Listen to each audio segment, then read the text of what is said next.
I'm Ezra Klein. This is The Ezra Klein Show.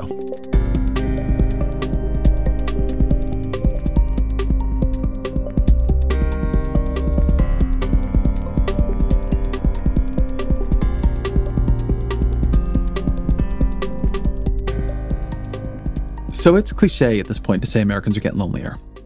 And you've heard numbers like these. Between 1990 and 2021, there was a decrease of 25 percentage points in the number of Americans who say they have 5 or more close friends. 25 percentage points. And that can just collapse into common wisdom. But man, that's a big drop. Young adults feel lonelier than the elderly.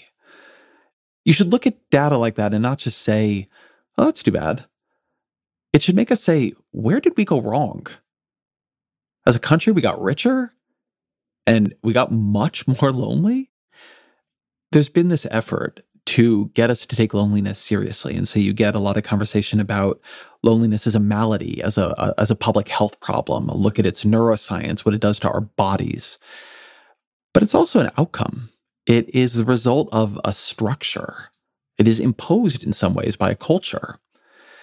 We make choices as a society about what we value. We chase our jobs, we live far from our families, we move away from our friends, we spread out into suburbs and into single-family homes set back behind fences and lawns, we sprawl out with automobiles, we design for atomization and isolation, and so no wonder we get lonely. But that raises this deeper question of why did we choose that? And what would it then look like to choose otherwise, not just as individuals, but as a society? What would it mean to structure for community? Sheila Liming is the author of the new book, Hanging Out, which diagnoses what she calls a quiet catastrophe. In her view, we're just having a lot of trouble hanging out, being in the presence of others. And that might sound small, but to lose the skill, to have so much difficulty just spending open time with people we love or even like, that's actually a profound problem. And so the book is kind of a manifesto for hanging out, a recollection of what hanging out is like. But I wanted to go upstream of it a bit because I don't want to just say that hanging out is something you should solve by doing more hanging out, though maybe. But we are losing these capacities as a consequence of the structure. And so I want to think about the structure of social isolation. I wanted to have a conversation about what would make hanging out easy. What would make it so we never lost that skill because we were doing it all the time? What would make that kind of community the default rather than a complicated dance of free time and synced Google calendars? As always, my email, ezrakleinshow@nytimes.com.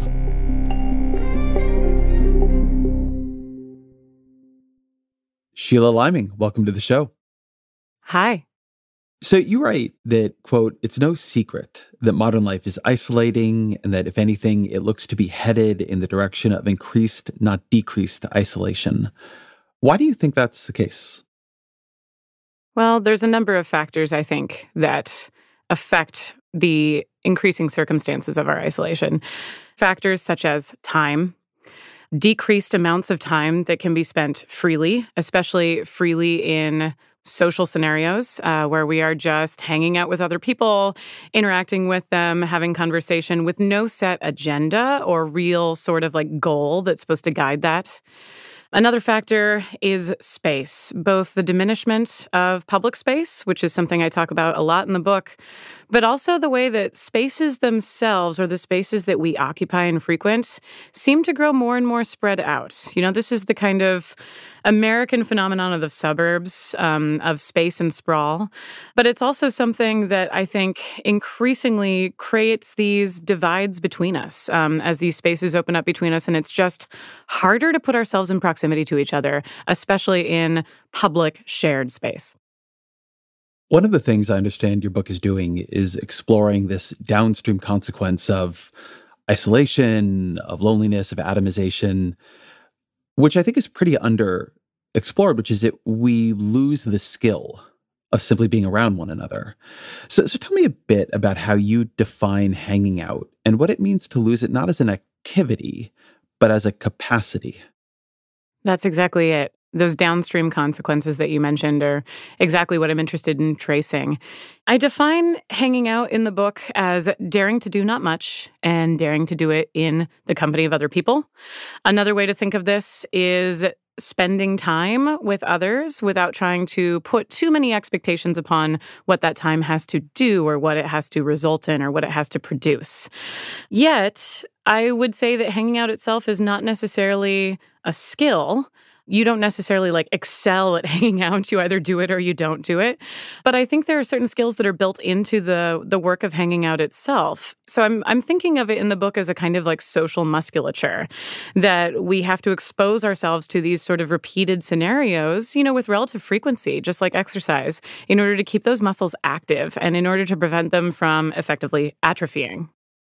One thing I found myself thinking about a lot reading the book is the difference between the kind of time I spent with people when I was a teenager, when I lived in a group house in my 20s, and the kind of time I spend with them now, when we GCal a dinner invitation 3.5 weeks in advance and maybe break it 2 or 3 times before we ever actually make the match.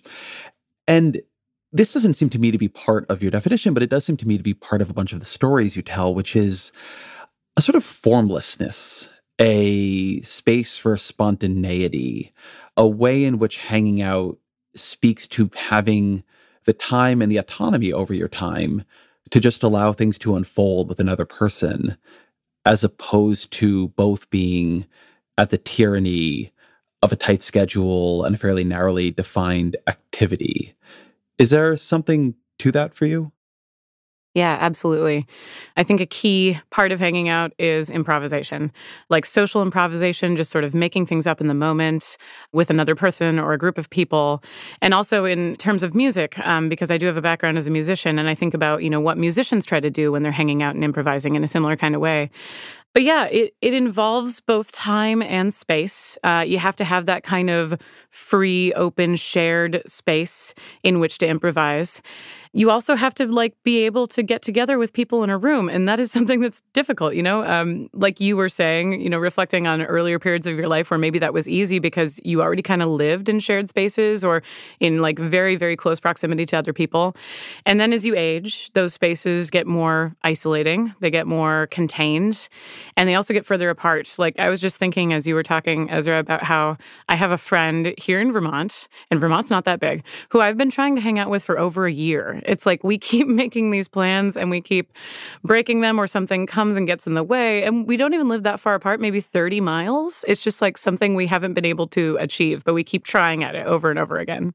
I want to pick up on something that was in that answer, which is the 30 miles away and broadly structure, right? You can talk about it as space. It can be a spatial structure, a temporal structure. When I talk about the group house, the point of the group house for me, which I loved that period of my life, is that I lived in a truly a filthy house with 3 friends. And atmospheric hanging out, that they were just around and their friends were around and their partners were around and sometimes my friends were around and my partners were around. It just happened. It wasn't something I had to do. It wasn't something I had to put a bunch of effort into. For most of human history, we lived more with extended family. We lived with clans. The atomization of this era is pretty unusual. I have a friend, Zarina Agnew, who's both a neuroscientist and works on community living arrangements. And something she talks about is whether you have set the default of your life towards community, and you take the problems that may come with that, right? The sink is dirty. Or you set the default of your life towards isolation, towards space. And we're in an era, and it's an unusual era in human history, that we've really, a lot of us at least, have really set the default against community, towards the values of isolation, of having our own space. How do you think about that structural dimension? Do you think we're in an era of a profound social mistake? That is an interesting way to approach this subject, and it's one I'm going to have to mull on a little bit here. But I think a lot of it stems from the expectation of private property and the expectation of what comes with private property in terms of pride and privacy and distance and, isolation that you get to choose when you want to be alone and when you want to shield yourself from society. As I was researching for the book, I stumbled upon this Reddit thread, and it's where people kind of talk and post photos of like these houses that they found on the internet. They're like amazing looking, and look, there's like no neighbors within like 40 miles or something like that. And I was really, really interested in that, about like, what is that impulse towards thinking about that the dream is actually to achieve some sort of isolation where you would not have to interact with or even see other people if you didn't want to. And I think a lot of what it comes down to is fantasies of control, that it feels like we are more in control when we can say yes or no to certain kinds of interactions. Whereas if we are living in close proximity with other people, we have to cede control. We have to cede control about whether the dishes are dirty in the sink and what things look like and how messy everything is. But that itself comes with its own rewards. So like you were saying, it reorients us towards other priorities, community, having those people in our lives, social situations, and yes, hanging out as well. Anne Helen Peterson, who is a writer on Substack, had this really interesting post recently where she was writing about the dream a lot of us have of living near our friends. And this hit me really hard because for the past 8-ish years, both in DC and in SF, I've lived near my closest friend, my best friend from my teenage years. And now I'm going to be moving away, which is a heartbreak. But one thing she was getting at or looking at as people talk about the normalcy of this isolation is that it does have a pretty interesting and unusual class dimension. She spoke to a sociologist, who's Jess Calarco, who said that the average adult in the U.S. lives only 18 miles from their mother, that 80% of U.S. adults live less than a 2-hour drive away. But if you have a college degree or you have a graduate degree, you're much more likely to live further away from home. If you're a dual couple with advanced degrees, you're very, very likely to live far from your family. So there's this way that as people get richer, they seem to get more mobile, they seem to atomize more. And in my experience, knowing a lot of people like that, I think there's a pretty complicated relationship with it, a feeling then you sort of optimize for life in your 20s, and then you have kids and you're like, oh hell, I have no help. I'm losing touch with people. I'm curious how you thought about the class dimension of it. A lot of your book is also about the academic experience, which is distinctive here, but is very itinerant. How did that play in? Well, first, I'm a big fan of Anne Helen Peterson, and I saw that same Substack and read it as well, because obviously I was interested in the issue, and I was interested in thinking about that as I was writing the book as well, about how we prioritize or arrange our lives in such a way so as to prioritize or deprioritize the kinds of social arrangements that I'm talking about. And that includes, being able to get together with friends and hang out in, relatively easy and accessible ways. And I am an academic, as you mentioned, and in the book I talk a lot about the experience of being sort of forced to move all around the United States as I was working on, building up towards that occupation and towards that job trajectory for myself. And I sort of didn't realize that aspect of the job at the time. I think I'd still had this kind of idea in my head that I was going to get my PhD, move back to the West Coast and be located near my family, which did not happen. I now live about 2,300 miles away from my family. And, in thinking about the itinerant life that comes with academia, I think part of that relates to what you were just saying about the average American living within 18 miles, I think you said, to their families, residences, but the average American with a college degree living much further away. And I think part of that has to do with this sense of making the experience of a college education and the fruits of that college education in terms of degrees or credentials, making it feel worth it by continuously chasing what we were told to expect was supposed to come out of that degree in the first place. And for some people, that's just ever higher paying jobs. And that means that you have to relocate far away from where you were raised to cities or to centers of industry where you can find those jobs. But for other people, I think it's more about continuing to move along this trail of residence after residence and city after city and place after place to see if you can get that thing that you once dreamed about when you were in a college class at 18 or 19 years old.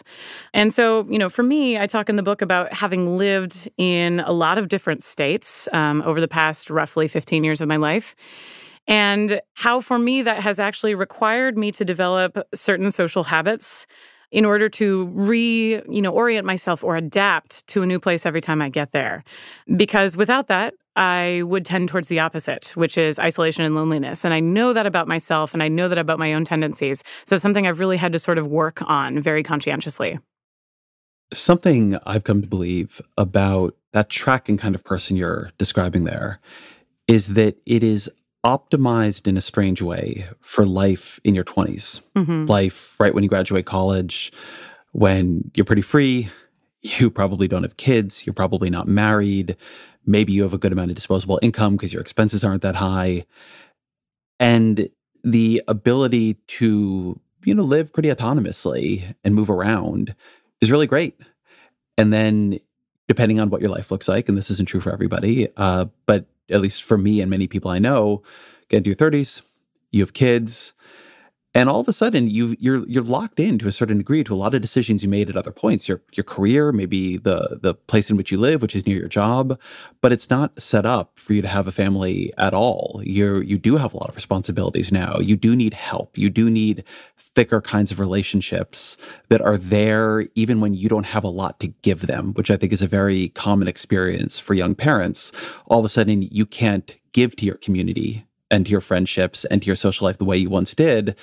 And when you stop doing that, a lot of things begin to not evaporate, but it's just not there. It's not built for this phase of your life. Kids and family weren't a huge part of the book, even though I think of them as a pretty big part of hanging out. A lot of the true hanging out I've done is with family. So I'm curious how you think about that distinction between those phases of life. Yeah, I think about it quite a lot, actually. So even though it's not something that I deal with directly in the book, I would say it's something that, was humming along in the background for me as I was writing it. And one of the reasons, perhaps, why I don't talk about family as much, even though I thank the members of my own family in the acknowledgments, is that I live very far away from mine. The other thing that I was thinking about in terms of family is actually the sort of, I would say, porous nature of the way that we understand family relationships and the increasingly dynamic nature of the way that we look at family relationships. Because we tend sometimes to have narrow views of what constitutes a family. We think, maybe first off in terms of the nuclear family unit, which itself does feel or can feel a bit isolating, a bit small, a bit narrow.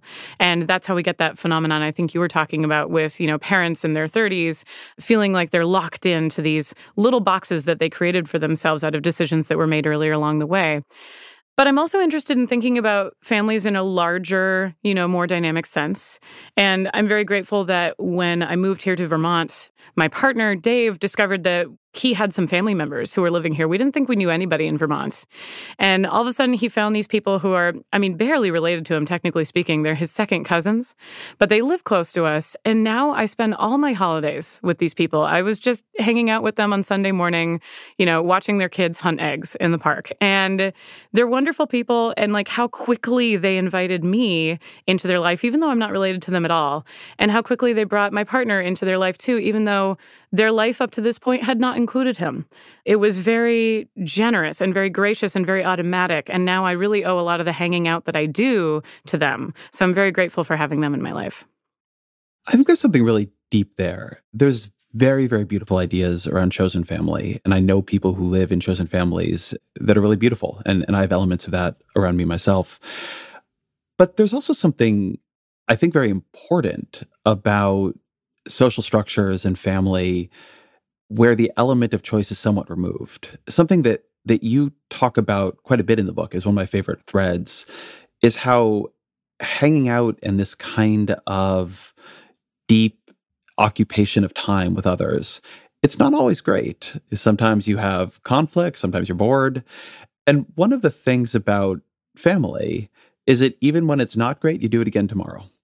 And you do it again next month. And the question of whether or not you had a great hang is not that important. It's not that it doesn't matter at all. And if it gets really bad, obviously things can change.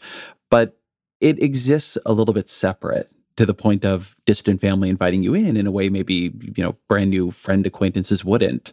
It exists sort of separate from the sort of almost tyranny of choice. Like, what is the best social interaction I could be having at this moment? If I'm not having it, how do I find a better one tomorrow? How do you think about that question of choice and the structures that aren't so much about choice in our social webs? That's a really important distinction you're making. Families do have this kind of cyclicality and this longevity built into them. This idea that, even if things aren't perfect this time around, well, it's okay. We'll get another shot later on. We'll come back together and we'll try again. And I think that's really important. It is, as you say, very beautiful too, and very generous because it does allow for this idea of second chances and third chances and chances maybe even that exist beyond that. And that's not something that we always extend to our friendships. But one of the things I try to argue in the book is that I think we actually should. And I do talk a lot about experiences that I've had hanging out that are not ideal, that are uncomfortable, that are tense, that are problematic, that are sometimes even verging on what feels like threatening or scary or something like that. But I also talk about recovering from these situations and trying to find that cyclicality and that longevity, even in friendship, to keep things going. Now, of course, what all this requires is time. And that's the hardest thing about hanging out is that it does require time. We have to invest in relationships in order to make it work. And the more we invest, the easier the hanging out gets. But of course, that all has to start with having and taking time. It also requires space. So we talked a few minutes ago about the common experience that I've had, I think a lot of people have had, of living in a group house when you're younger. Obviously, families live together less intergenerationally in America than in many other places, although there are many, many intergenerational families. And at the very least, you often have parents and kids. But then you get into your late 20s, your 30s, your 40s, and we really have a lot of single-family homes, right? We really have a lot of single-family zoning, for that matter.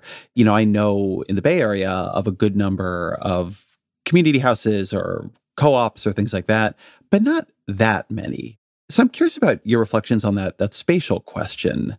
It never comes up in your book as a choice for you. I doubt it really is in Vermont to say, I'd like hanging out to be just a more constant part of my life. So I'm going to move into a community that has, 60 people in it and the houses are loosely connected or there are 8 people per house. There's a lot less choice in the kinds of living arrangements spatially than you might imagine a rich society built almost entirely around the idea of consumer choice and individual autonomy would have. And honestly, I find it puzzling because what we have doesn't work that well, but there are very little options to try something else. I'm curious why you think that is. Yes, I agree. There is very little choice. And when you see the alternatives, when they come along, they are sometimes treated with derision in society, viewed as like being strange or alternative or just, not right in one way or another, which I think is, extremely unfortunate. I grew up in Seattle, which has a very big housing crisis these days, where real estate is just astronomically expensive. And these are debates that are going on within the city of Seattle, especially with regards to old neighborhoods that are zoned for these, small, quaint, charming, single-family homes, but could maybe be put to better use if there was a higher density of people being able to live in those neighborhoods. And here in Vermont, there's a similar situation. We have a housing crisis here in Vermont as well. So when I first moved here and I was, trying to find a place to live, and I started out living in a really, really dingy apartment while I was trying to figure out what a more permanent situation for myself and my partner. And one of the things I looked into actually was co-housing. There are co-housing places here in Vermont. I was looking at a co-housing community in Bristol, Vermont for a while, which I was really attracted to for all of the reasons that you just cited and for all of the reasons that I talk about in the book in Hanging Out. What is a co-housing community? A co-housing community is sort of like, you can imagine it's kind of like condos, right? So there's these structures of these condos that are built. Many of them are like physically attached to each other. And you own your condo, but your condo itself is sort of small. And then within the community, there are shared resources like gardens, and there's a social hall, and there's a community kitchen, and things like that. So you sort of trade, having a lot of private space for having access to these other shared public spaces that are then part of your living arrangement. So I was interested in the idea. The problem for me was that it was just too far of a commute for me. And so now we're back into the problem of distance again, because I have to report to my job, which is in Burlington, and this was just too far for me to drive, unfortunately. I am grateful that where I ended up in Vermont, I do have really wonderful neighbors. And in building relationships with my neighbors, I feel like I'm getting closer to the kind of hanging out that I had envisioned when I started to look into those kinds of housing options. Something that jogs for me as a memory. I remember when I was late in high school, probably senior in high school, and was going to go to college next year. And I remember being told by enough people in my life, older people in my life, that I found it genuinely unnerving. I thought about it a lot. To enjoy these next 4 years are going to be the best of your life. The best of your life. I heard this so many times, it actually began to freak me out that I was about to have, like, this was going to be the peak, right? The peak was coming. It had a defined window and an end. I don't find college to be the best years of my life by any means. But I have wondered quite a bit if one of the reasons people feel that way about it, one, there's a lot of space and time for you. You don't have that many responsibilities and you have a lot of autonomy over your time. But also there's a lot of constant community. Some of it's annoying. You don't always like the people. The dorms are dirty. You can, hear people in the next room. But there is this way in which we have a tremendous cultural pressure on home ownership. I mean, the number of people I've known who are obsessed with buying a home, even though it's clear to me that economically and in terms of their life, they don't know where they want to be. They shouldn't get a home, but they feel like that is a marker of adulthood.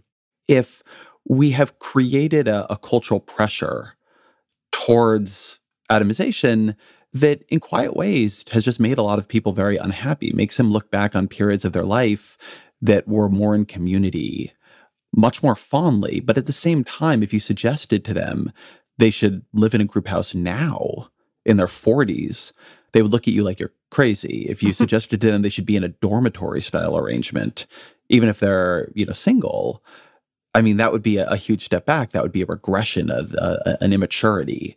That there's something about the way our cultural stories interact, but also the way the unbelievably rich literature on social unhappiness and loneliness shows up that just seems very like an obvious problem, but that is not treated as one. We treat loneliness as a problem, but we don't really treat the social conditions that give rise to it as worthy of any real revision. Yeah, that's exactly it. I think in American culture in particular, privacy and private space are synonymous with pride. They are viewed as the basic ingredients for pride, and that it's difficult for you to achieve dignity or to feel proud of yourself if you lack them, which is problematic, of course, on many levels, and one being the epidemic of loneliness that you just talked about and which I talk about in the book, too. And it makes me think of interactions that I have with the college students that I work at. I'm a college professor here in Burlington, Vermont. When new students show up on the campus in the fall, there's often a period of discomfort and adjustment. I can't tell you how many times I've had a new student, a freshman, in my office in the first week or second week of school crying because they're struggling to make this adjustment to a more communal style of living that is less private than what they're used to, maybe less luxurious as well, and also just, has some new challenges associated with it. I've coached a number of students through that change a bit, just of course telling them the things you tell them, which is like, don't worry, it gets better. You're going to get used to it. You're going to discover, fun people and things to do and stuff. And 9 times out of 10, that's exactly what happens. And the next time I see them again, a month later, they have all these new friends and they're happy and they're excited and they're doing things and the world is opening up to them. So that period of adjustment usually resolves itself and goes away and things end up being okay for them most times. But I'm interested in the discomfort that they experience there right away, because I think you're right. There is something about it that feels just anathema to the way we live in American culture.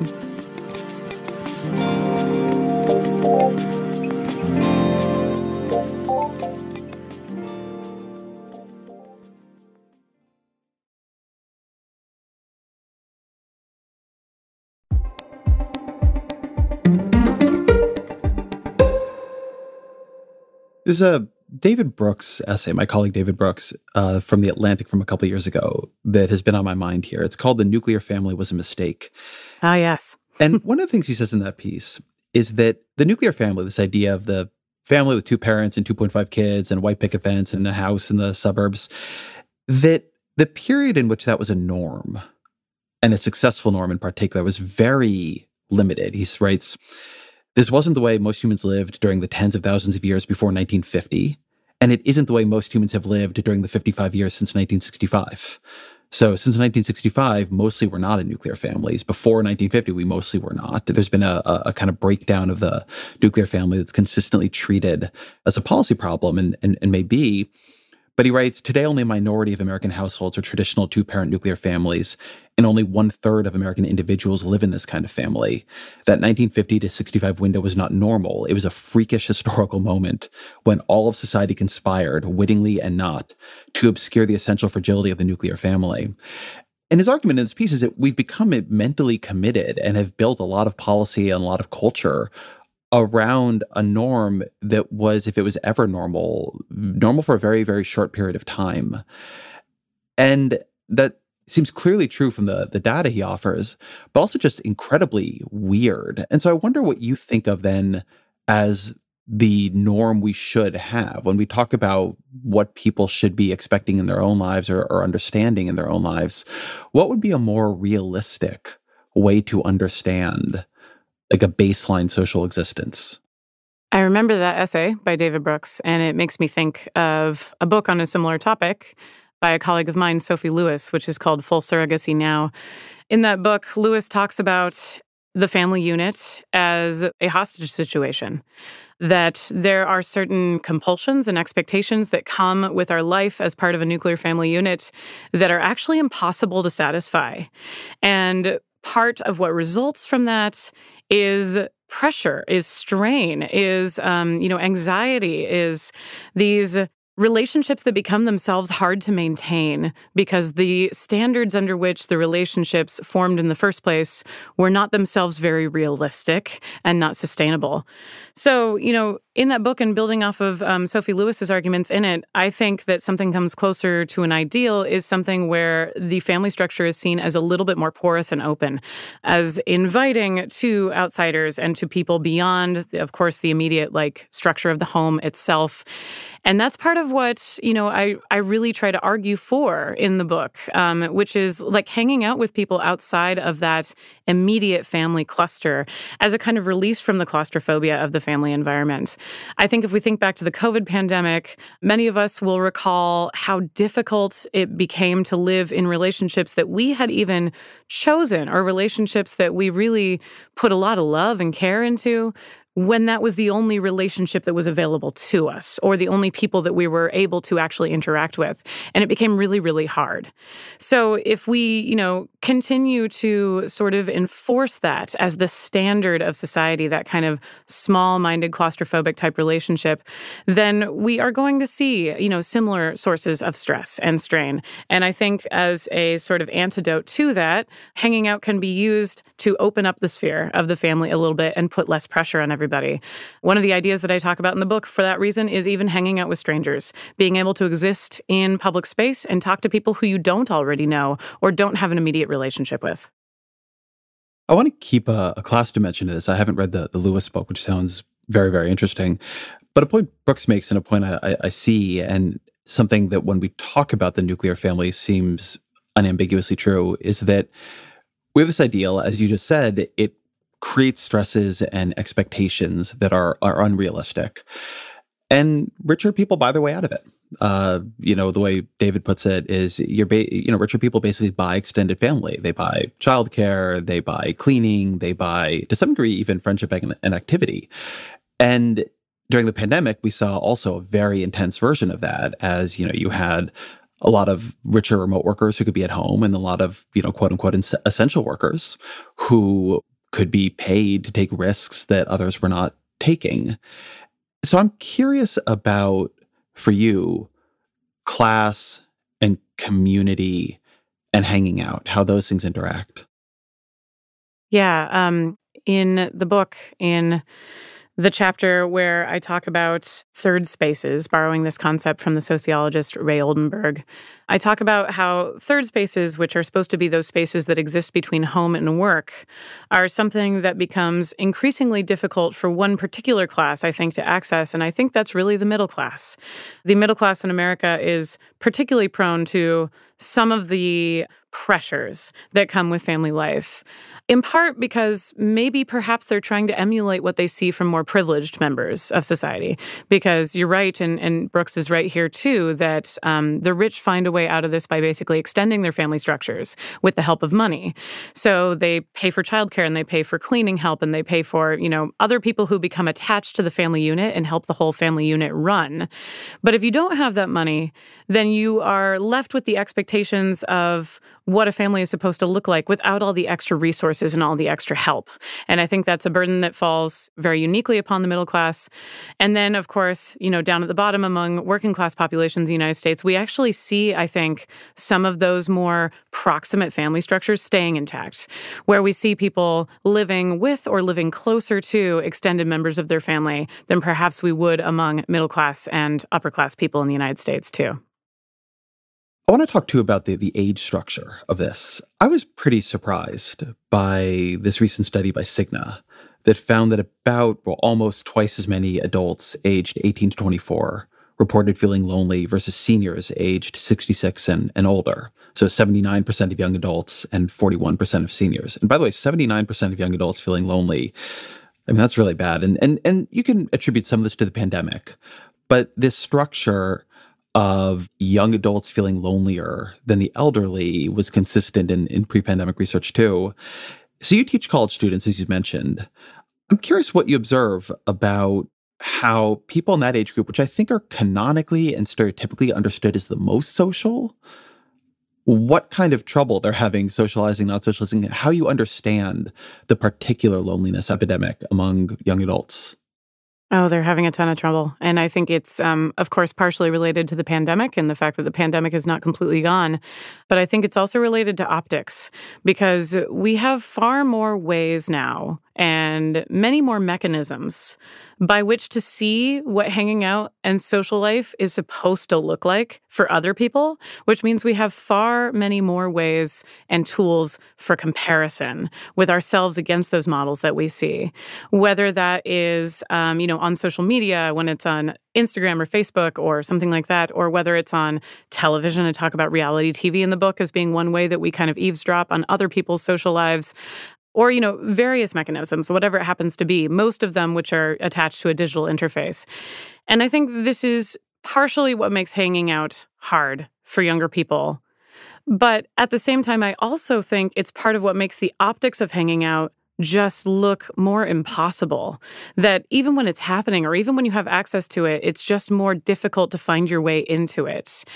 And as an example, I think about what an average college classroom is like these days when I walk into the room before the start of class. And generally, when I walk into the room at the start of class and there's a lot of, young people and they're getting ready to start class, it's dead silent and, everybody's staring at their phones. And I don't blame them. And what they're doing is they're talking to people most of the time. They're talking to someone who is somewhere else, who is, going to have a conversation with them, who's going to talk with them about their day, who's going to help them process whatever's going on in their life. And I don't think it's a lack of a realization that they could have the same conversation with the person sitting next to them. I think it's more about a fear of the risk that comes from doing that there's this kind of public exposure that's going to happen, or you're going to be judged in the act of trying to start a conversation with somebody you don't already know yet. Ooh, I think there's a lot of places to go here. Let me pick this one, which is, do you buy the view that it is a substitution, digital social relationships, that in some ways social media was built off of the social graph, right? Originally, Facebook rolls out at college campuses, it's your friends. Early Twitter, takes off as people use it to make plans with each other. Because I feel like people forget this, and a lot of people are too young to remember it. But it used to be hard to text a lot of people at once. Like, that was not an easy thing to do, or early texting didn't really have that quality. And I think the expectation was this was going to make socializing easier, bigger. You bring up the advent of Facebook parties at your own college, where parties became more open to more people. You could go as long as you had Facebook. This was all supposed to make it easier to find your people and to be together in real life. And we don't really seem to see that. So is your view that the issue is substitution, that people are doing it online instead of in real life? Or is your view that there's been some kind of other atrophying or friction that has emerged? I think part of it has to do with substitution, but I don't think that's the end of the story. We are certainly spending more time online than we used to, and we're also becoming more comfortable with the tools that allow us to form relationships within those online spheres or within those channels. But it's not simply about the substitution itself. I think it also has to do with the kinds of behaviors that we cultivate when we're interacting online versus when we're interacting in person. And one of the behaviors I'm thinking about in particular is the power to curate who and how we interact socially. So I'm thinking about the way that, on the internet, if you encounter someone who makes you feel uncomfortable, or if you encounter somebody who does not hold the same opinions as you, or somebody who is acting in a way you don't approve of, it's very easy to find a way to not have to interact with them. You can close the browser tab. You can exit the text message stream. You can block them if we're talking about social media so that you don't have to interact with them anymore. But we don't have the ability to do that when we are confronting each other face to face. And in fact, if we do try to do those things, sometimes there are real social consequences that happen. And I think that's another level of how this is working. So it's not purely about substitution, but it's also about the way that we train our habits and our behaviors in virtual spaces in a way that doesn't necessarily carry over to real life. It reminds me of a distinction that Arthur Brooks, who has made this very unusual in my lifetime turn from head of a large right-wing think tank to happiness researcher and guru, but that he made to me that I also was quite wise between anger and contempt. And he said that anger is a constructive emotion often. It's an emotion that wants resolution, that it's going too far to say it brings people together. But when I'm angry with you, what I want to do is have some kind of interaction around that anger. Anger is relational. And contempt is the opposite. Contempt is, I'm just not going to deal with you. You're beneath notice, right? You're not part of my circle anymore. You're not worth engaging with. And something I've thought many times in the years since he said that to me is that the dominant negative emotion online is contempt, and the dominant negative emotion in real interactions is anger. In real life, you get pissed off at a person, then maybe you have a fight. I don't mean a fist fight, hopefully. But those things bring some kind of healing oftentimes, or some kind of new space that two of you can occupy together. Whereas online, I think you get used to saying, well, I'm done with you. I can't with you. And I wonder how much, if you get more and more used to that online, it becomes your reaction to conflict in real life. Yeah, I also think that we are quicker to get to the sort of precipice of contempt in online relationships than we are in person. Things develop faster in part because a lot of our guards are down, and, sometimes we don't feel like we have to be as careful about what we're saying. And so we let it fly a little bit more, and then we arrive at that precipice that you were mentioning with contempt just a little bit more quickly. And then it does feel like the only route or the only way forward from that is to shut things down entirely. I think that's behavior that we see quite a lot of online. And in the book, I do try to talk about tension and conflict in relationships, especially in the context of friendships. And I think that that's actually a sort of inevitable component of friendships. If you are friends with somebody long enough, you will eventually get into a fight with them. With me, it'll be pretty quickly because I sometimes enjoy that sort of thing anyway.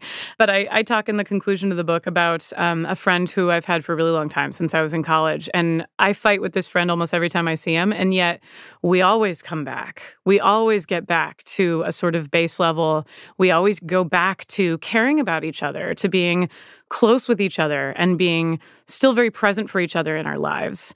Which reminds me actually of an idea from the essayist Susan Sontag in her book Regarding the Pain of Others, a long essay that she wrote. She talks about how compassion is an unstable emotion, meaning that it's something that actually has to be exercised and trained over and over again because it fluctuates. You can feel compassion towards someone and then it sort of ebbs away in the moment of anger, and then you have to kind of come back and find a way to reclaim it again.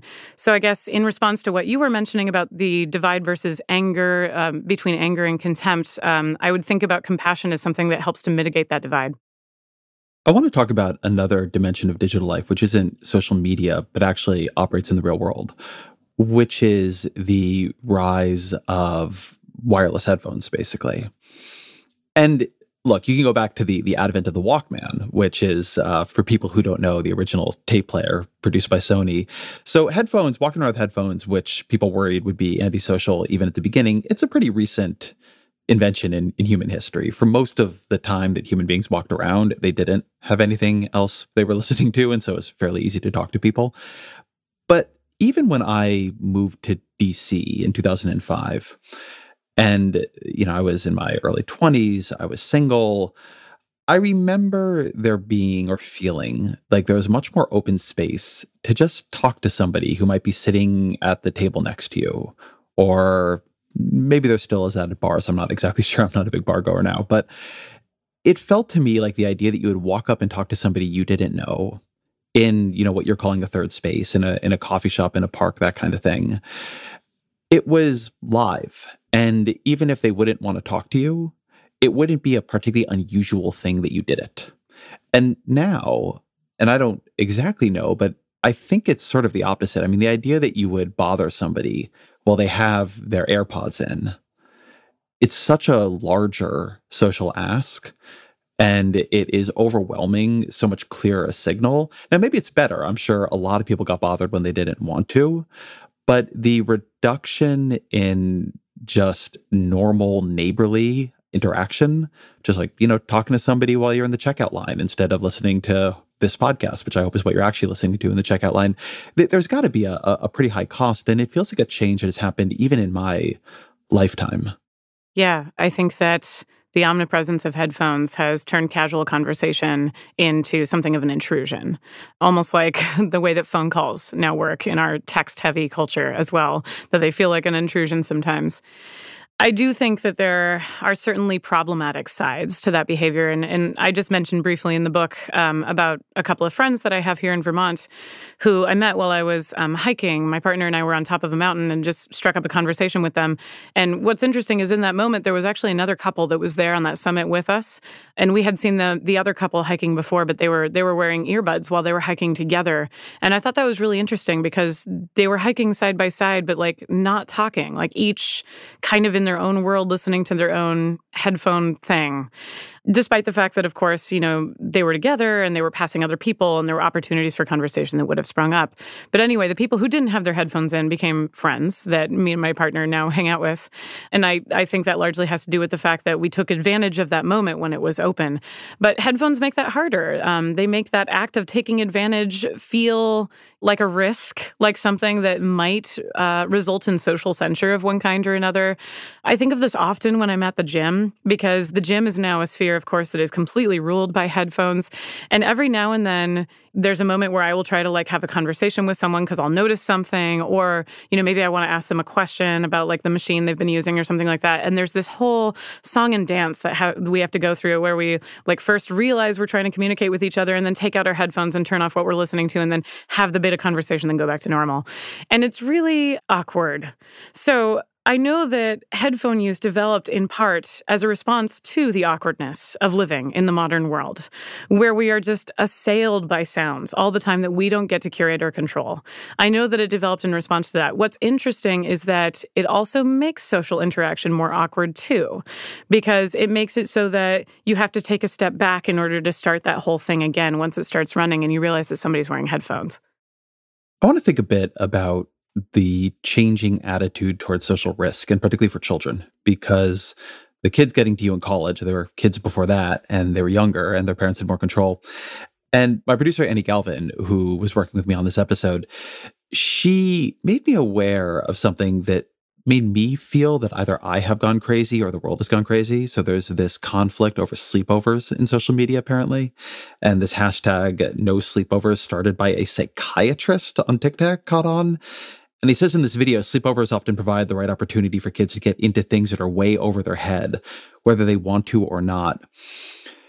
And I don't know. I'm not saying every sleepover is great, but the level of trying to protect kids from any kind of socially awkward scenario, whereas I got into tons of stuff I shouldn't have gotten into at sleepovers, including TPing houses, which was probably not my finest moment as a person. But that was important for those relationships and for being a kid. And a lot of parents seem to have defaulted into an almost terror of social awkwardness or misbehavior or danger for their children, which at least seems to me to be contributing to this much larger danger of terrible teen mental health and self-harm. But I guess to hold this on the sleepover thing, I'm curious as what you think when you hear that, this fight over sleepovers. Well, first of all, I was not privy to this conflict, so this is the first time I'm hearing of it, and I do find it kind of interesting.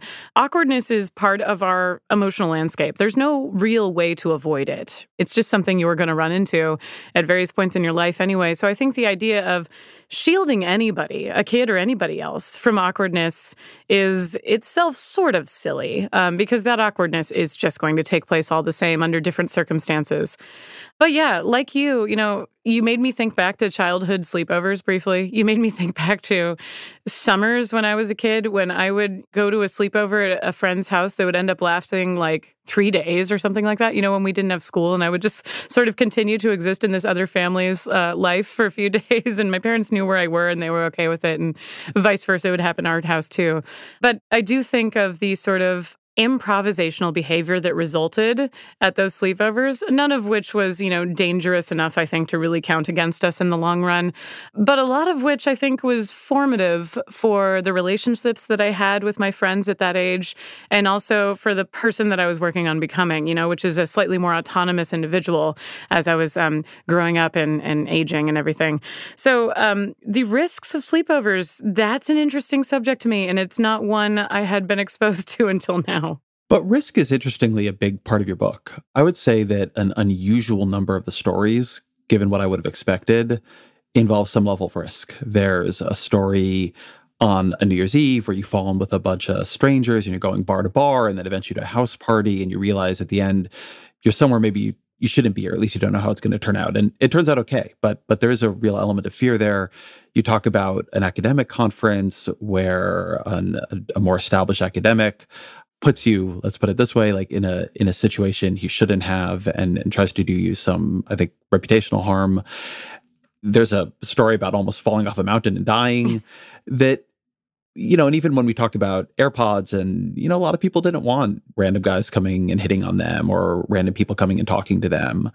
So there is this interesting way in which the downside of a more openly social and spontaneous life is a fair amount of risk and even sometimes real harm. I'm curious how you think about that.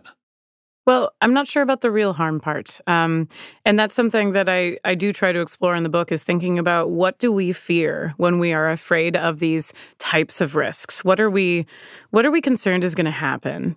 And what I conclude, at least in many cases, is that the risks themselves are pretty minimal. Now, sometimes we're talking about real bodily harm or risks, but I think those are in pretty extreme examples and cases. And they're probably more linked to the fears that we have partially developed from the stories we've heard and maybe even from the media we've consumed than they are from personal experience. I think when we're really talking about social risks, what we're talking about are pretty minimal things like momentary rejection, or feeling like we're not included in something, or feeling like, we don't get to participate or come along with something. And those are things that can certainly hurt in the moment, but they're also things that we get over if we, simply just try again and put ourselves out there once again. They're experiences that I would say don't necessarily need to last all the time or to do us permanent harm. I think sometimes what we're afraid of is that, they might, but in the long run, that happens pretty rarely, I think.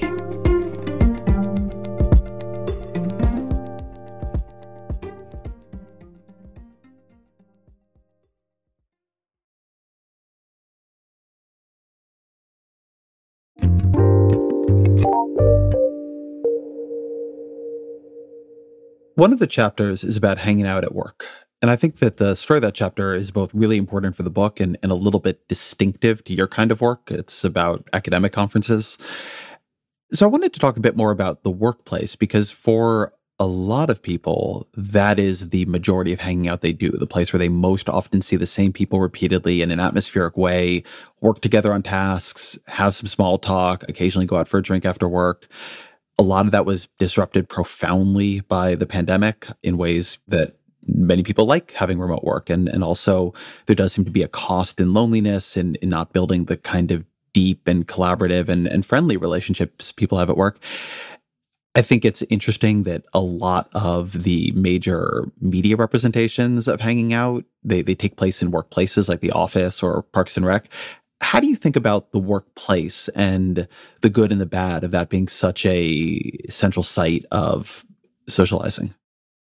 Gosh, I miss small talk at work. It's not something I get to experience very often these days anymore because of the constraints that were introduced to office work during the pandemic, have not really left us. We're still living with the residue of a lot of that, I think.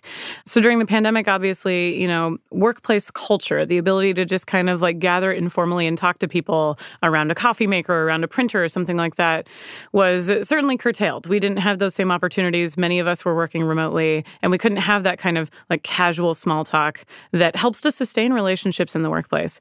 But, recently I was in Pittsburgh where I was visiting with a friend who's also a former student of mine, somebody I taught when I worked at the University of North Dakota, where I was before I moved out here to Vermont. And this student, who's now in her late 20s and has a job and everything, last time I'd been talking to her, she had been mentioning that she didn't love the job. She loved the work, but, was sort of finding her way into the job. It was a little hard. And so this time when I was talking to her, this is about 2 years later, and I asked her how the job was going. She's still in the same place. And she said, "Oh, it's so great because I made friends at work. And now I have these people that I know I can go in and I'll see, pretty regularly, and I'll talk to them. And that has enhanced the quality of the work that I'm doing on a daily basis." And I think that's true for so many of us. But what makes it difficult is that the arrangements of work have really shifted. They shifted during the pandemic, of course, and then they never really shifted back, at least not entirely. There's been that ongoing debate over getting workers back into the physical workplace and having them use the space of the office versus those who would like more autonomy and the ability to work from home. But at the same time, too, one thing that has happened as a result of that debate and that ongoing discussion about working conditions is that hours and schedules have shifted. So some people use their physical workspace, but they don't use it all the time, or they don't use it consistently, or they use it for a few hours and then they leave, or only on certain days of the week. And with all that inconsistency, it's really difficult to develop work relationships. It's hard to have that small talk and those casual interactions, and it's hard to just run into people in the hallway. That's something that I'm still experiencing at my workplace, even though we are back to full instruction on campus and things are sort of back to normal in that sense. I do wonder how big the cost of that is. So when we talk about work relationships, it's easy to hold to that conceptual box. But when I think about my own life, I moved to DC when I was 21. The people I got to know were my functionally like cubicle mates at the American Prospect.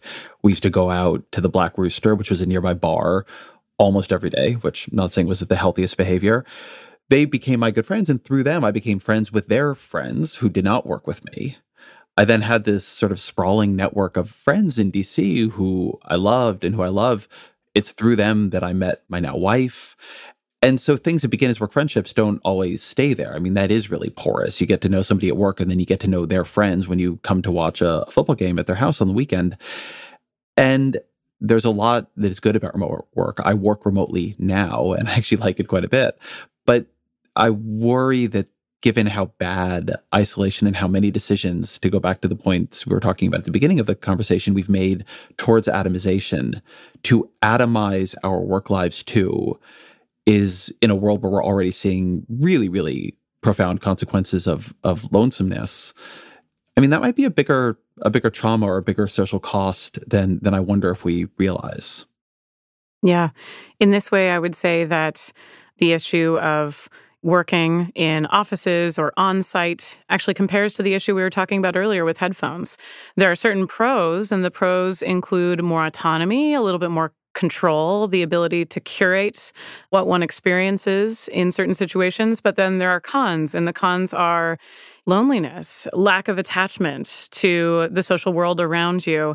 And sometimes I think that can manifest too as, lack of attachment to one's own job, or feeling like they're not connected to something bigger, that they're merely just kind of toiling away by themselves in isolation. And that is a very alienating feeling. And I think about that a lot too. My partner these days is full remote and works from home. And when I come home from campus and I talk to him, I see, what his workday has been like in his energy level when he sees me come in the door, and he's sort of like an excited puppy, and he wants to talk about like everything that's happened during the day because he hasn't had the ability to do that with anybody. And I worry about the social consequences of that too. And I also worry about our ongoing connection and investment in our jobs, particularly in the companies that we're working for as a result of that. I think across a lot of the domains we're talking about, what you're describing is a choice we often make away from short-term annoyances. In the short term, your family and living with other people can be kind of annoying. In the short term, having a lot of people around you at work can be kind of annoying. In the short term, there's all kinds of things about social relationships that are annoying. In the short term, having strangers interrupt you while you're on the street or in the checkout line can be kind of annoying. And one of the great things about a society with a lot of choice and technological possibility is we're really good at getting rid of annoyances.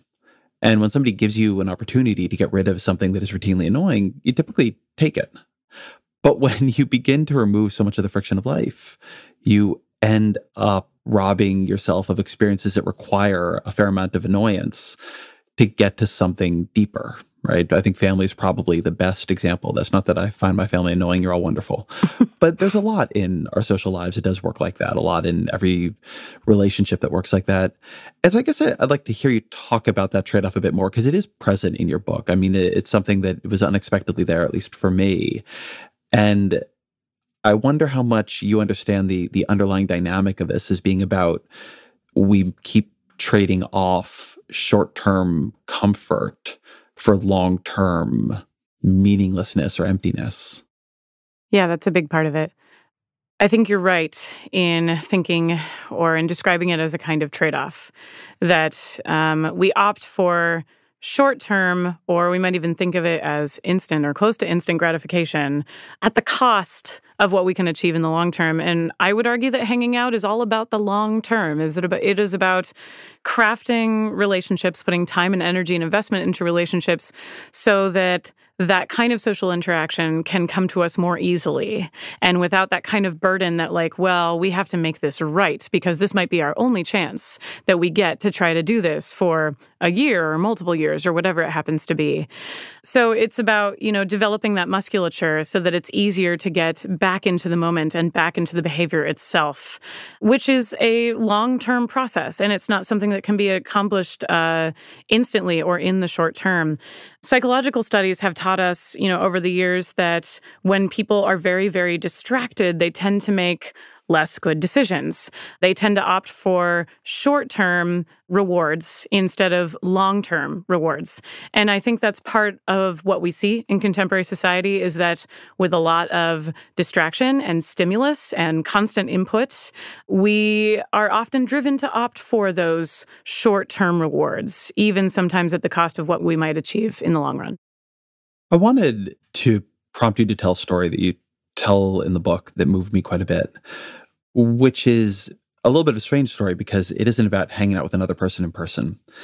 But can you talk a bit about the letters the Finnish author Tove Jansson wrote to her friend during World War II, what the context for them was, what they were like, and what they did? Absolutely.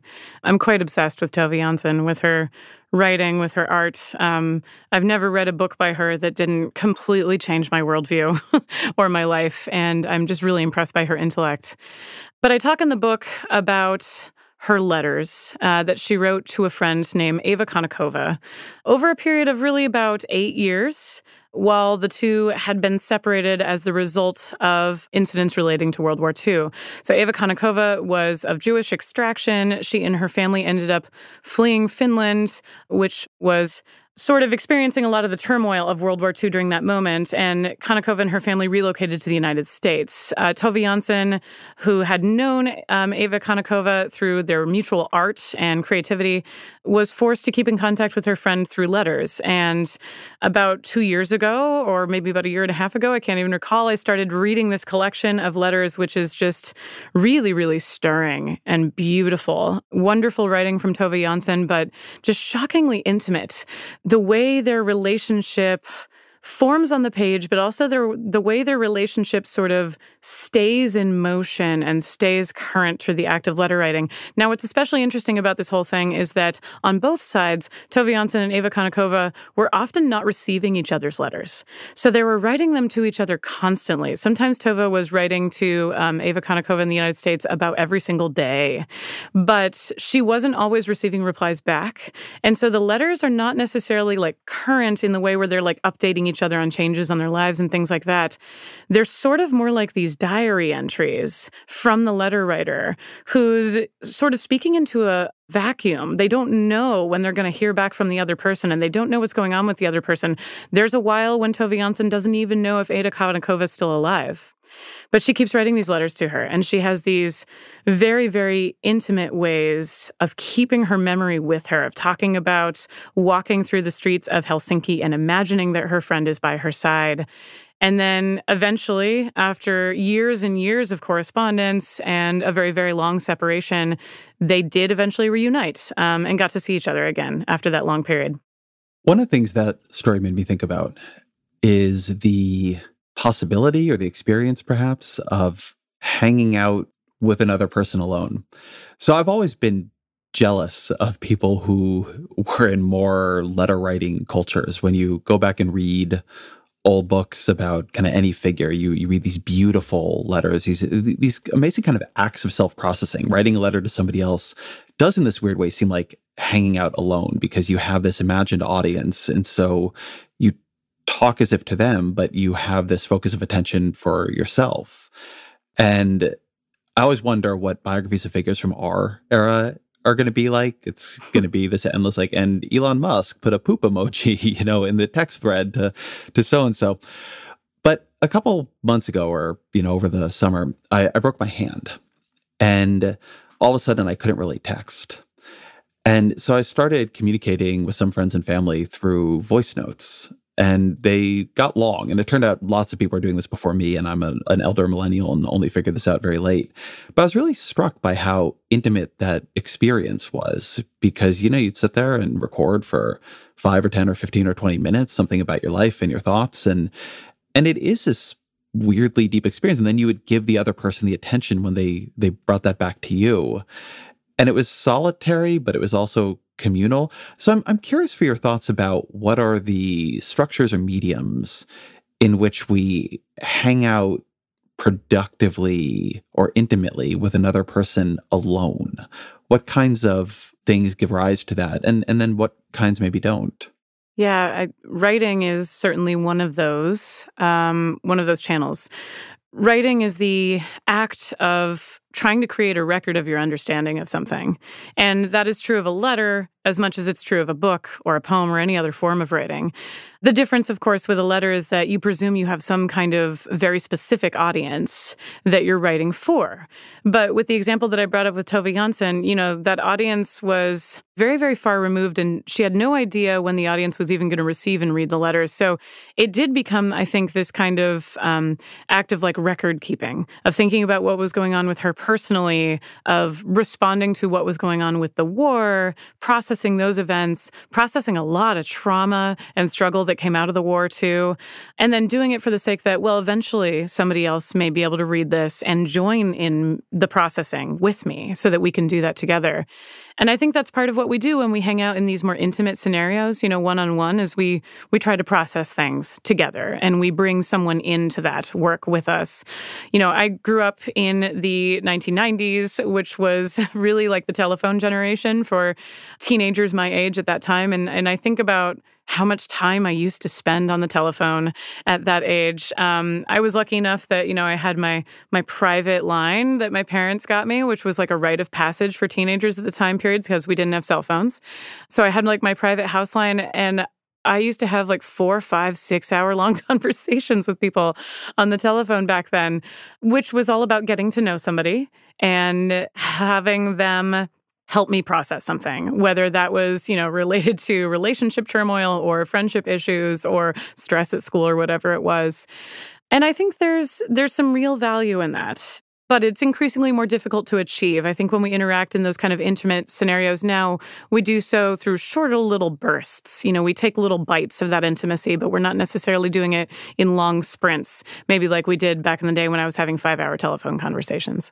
I really feel that too. I really like the telephone. It seems to be something that marks you as older now.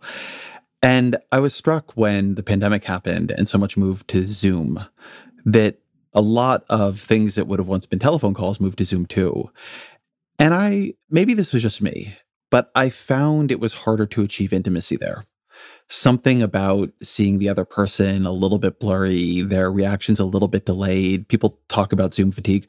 Eventually, I just stopped doing that, stopped having the camera on. And it's interesting because I see a version of it in the podcast too. If we could be in person today, that would be the best thing.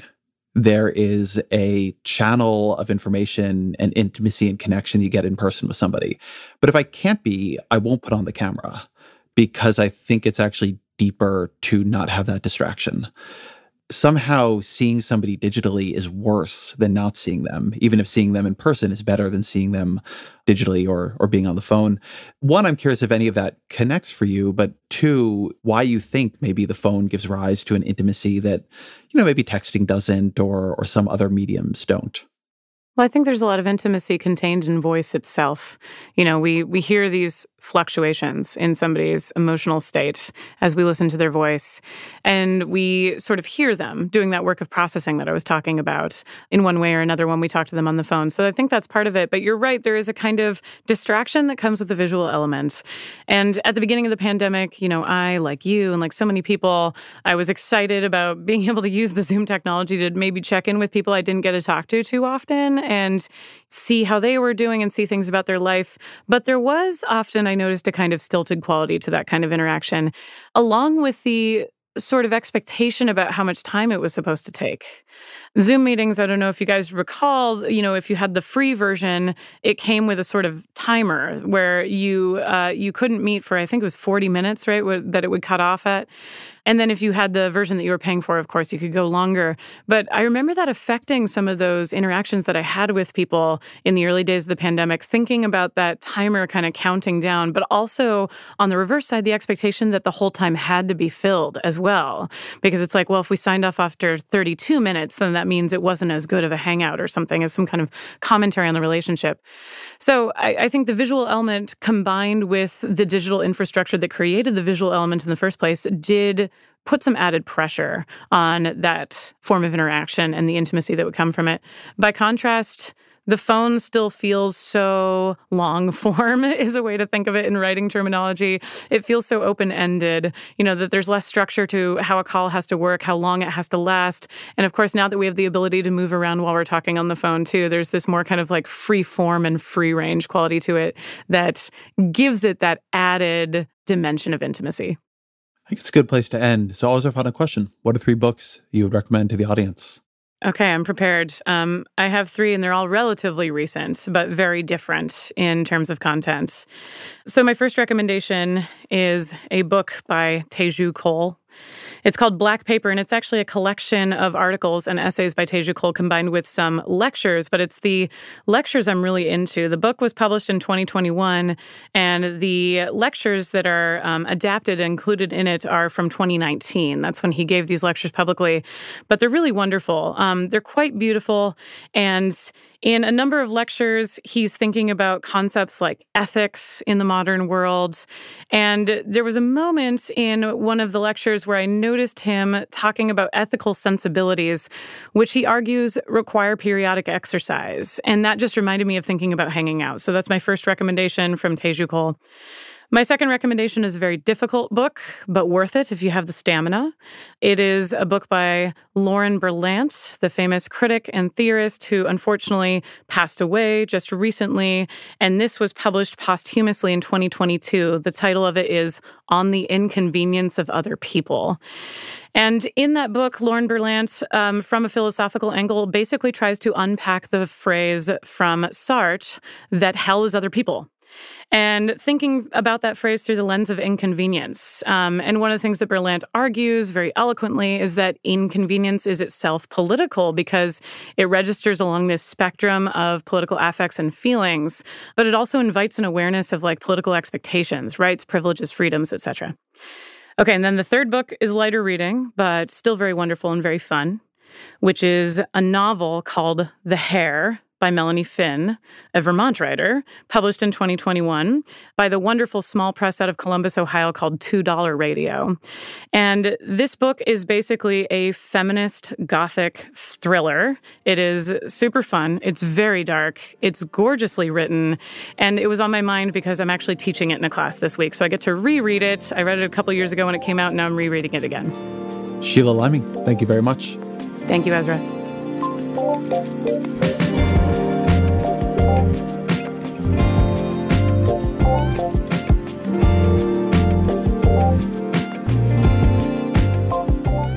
This episode of The Ezra Klein Show is produced by Andy Galvin, with Jeff Gell, Roger Karma, and Kristen Lin. Fact-checking by Michelle Harris, Mary Marge Locker, and Kate Sinclair. Mixing by Jeff Gell. Original music by Isaac Jones. Audience strategy is by Shannon Busta. The executive producer of New York Times Opinion Audio is Annie Rose Strasser. And special thanks to Sonia Herrero and Christina Samuelewski.